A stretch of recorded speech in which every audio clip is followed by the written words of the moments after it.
బాధపడొద్దు, media కూడా 100% మీకు support చేస్తుంది. అదే ఈ విషయంలో మీరు కొంత క్లారిటీ ఇవ్వాలన్న ఉద్దేశం.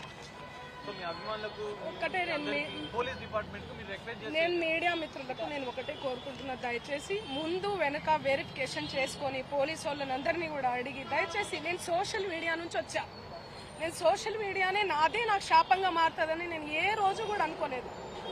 నేను ఒక ఆడపిల్లని, దయచేసి చెప్తున్నా, ఇందులో నా ఇన్వాల్వ్మెంట్ ఉంటే మళ్ళీ చెప్తున్నా, మీరు ఏం చేసినా నేను పడ్డానికి సిద్ధం, నేను ఎక్కడికైనా వస్తాను.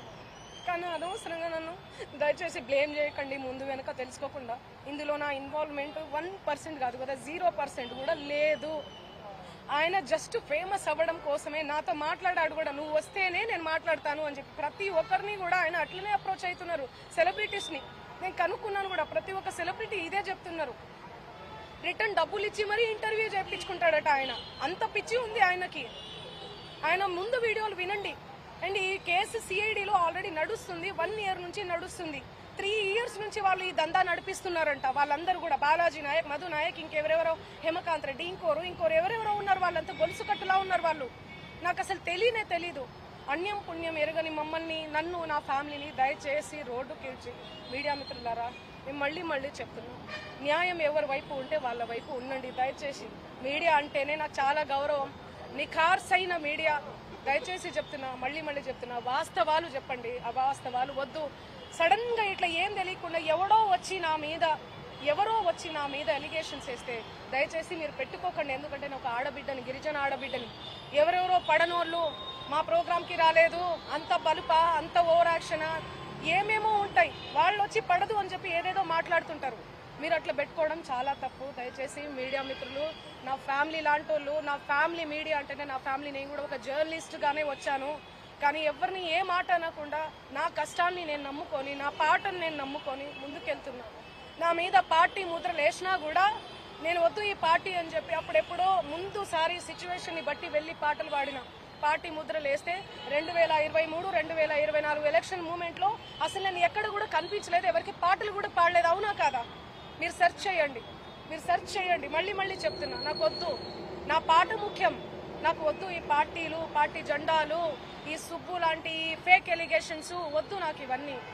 నేను ఎందుకు ఇన్వాల్వ్ అవుతాను చెప్పండి. దయచేసి చెప్తున్నా, నాకున్న క్రెడిబిలిటీతోనే ఇంతవరకు నేను వచ్చిన, ఆ క్రెడిబిలిటీతోనే ఇక్కడ దాకా కూడా నేను వచ్చిన. దయచేసి నా ఫేమ్ని డీఫేమ్ చేయకండి కోరుతున్నా నేను, ప్లీజ్. Thank you. వాళ్ళని పట్టుకోవాలి, పోలీసులని నేను ఒకటే కోరుకుంటా, వాళ్ళని కంపల్సరీ పట్టుకోవాలి. పట్టుకొని ఆ పైసలు, పాపం వాళ్ళు ఎంతో కష్టపడి, ఎంతో ఏమంటారు, ఆ కష్టం విలువ నాకు తెలుసు. ఒక చిన్న గ్రామం నుంచి వచ్చినాను కాబట్టి ఎంతో కష్టపడి 5 లక్షలు 10 లక్షలు ఇచ్చుకుంటా తిరిగిర్రు వాళ్ళు. వాళ్ళ పైసలన్నీ వీళ్ళు ఏడబెట్టిర్రో ఏం చేసిర్రో కూడా తెలియదు మాకు. అసలు ఆ ఫ్రాడ్ కేసు అని చెప్పి, మిర్యాల కూడా ఫ్రాడ్ కేసు అని చెప్పి తెలియంగానే మేము ఏం అర్థం కాలే మాకు. ఇంత డేంజరస్ ఉన్నారా వీళ్ళంతా? ఎవరిని నమ్మాలి, ఎవరిని నమ్మకూడదు? ఎవరితో ఫోటో దిగినా ఏం చేసినా కూడా ఏంది ఇదంతా? ఎవరు వేస్తుంటోళ్ళో మనకేం తెలుసండి. ఎంత అభిమానంతో నాతో ఆడవాళ్ళు అయితే ఇట్లా చేసుకుంటారు, రా బిడ్డ రా బెట్ట అని చెప్పి. ఎవరు ఎట్లుంటారో, ఎవరు ఎక్కడ ఏముంటారో, ఎవరు ఏం చేస్తారో నాకేం తెలుసు. అభిమానం కొద్ది పిలిచినా కూడా పోవడం తప్ప?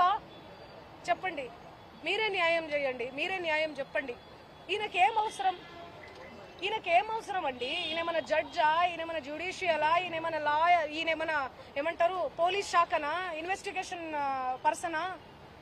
ఎవరి ఈయన? నా పేరు పట్టుకుని ఎందుకు తిరుగుతున్నావు? నువ్వు నిజంగా న్యాయం చేయాలి బాధితులకు అంటే, ఎవడైతే ఉన్నారో నిందితులు వాళ్ళని పట్టుకొని న్యాయం చేయి నువ్వు. అంతే, నా పేరు ఎందుకు వాడుకుంటున్నావు? పాపం కదా, తప్పు కదా. Thank you so much.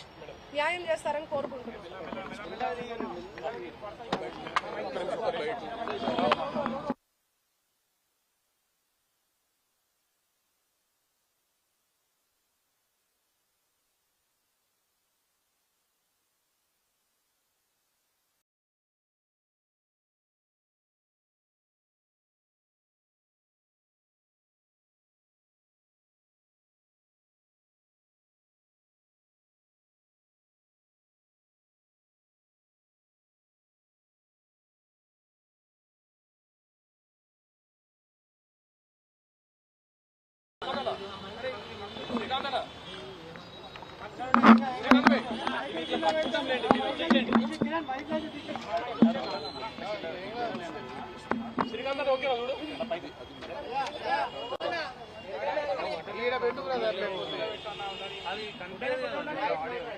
చెప్పండి. మీడియా మిత్రులందరికీ నమస్కారం. ఏదైతే మైక్రో ఫైనాన్స్ పేరిట ఈ సుబ్బు అడ్వకేట్ ఎవరైతే ఉన్నారో ఆయన నా మీద చేస్తున్నటువంటి ఆరోపణలు ఏవైతే ఉన్నాయో అవన్నీ ఫేక్. నిజంగా నేను ఇందులో ఇన్వాల్వ్ అయి ఉంటే గిన నేను ఎక్కడికైనా రావడానికి సిద్ధం. నేను ఎక్కడ ఏ పోలీస్ గడపలైనా ఏ ఏమంటారు కోర్టు గడపైనా తొక్కడానికి సిద్ధం. ఇందులో నన్ను ఇన్వాల్వ్ అయినావు అని చెప్పి తేలిస్తే నేను ఏమన్నా చేయడానికి సిద్ధం. ఇన్వాల్వ్ కాలేదని తేలిస్తే మీరేం చేస్తారు? మీడియా మిత్రులు అందరూ కూడా, నేను మీడియా ఫ్యామిలీ నుంచి వచ్చాను, మీరందరూ ఏం చేస్తారు? నాకు మాట ఇవ్వాలి. ఆయన ఇవన్నీ తప్పుడు ఎలిగేషన్స్